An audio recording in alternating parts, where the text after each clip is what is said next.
There are different approaches to the short story. Said not all short stories have to have rising action, falling action, and denouement like male sexual response. You can take a more poetic approach where a story circles around and pretty much returns to the point of origin, but the experience of reading it makes the meaning seem different once you get there.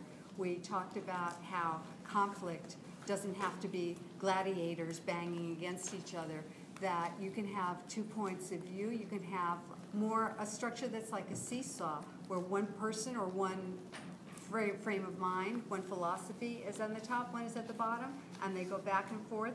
In a seesaw, it has to have a relationship. You're not fighting each other. One is up and one is down, but it doesn't work at all unless you're in a relationship and cooperating with each other.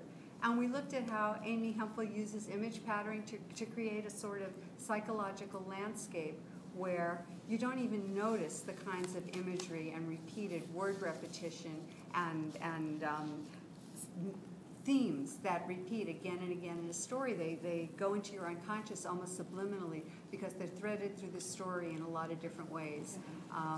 So there are many ways that we can make a story satisfy a reader without following the traditional form.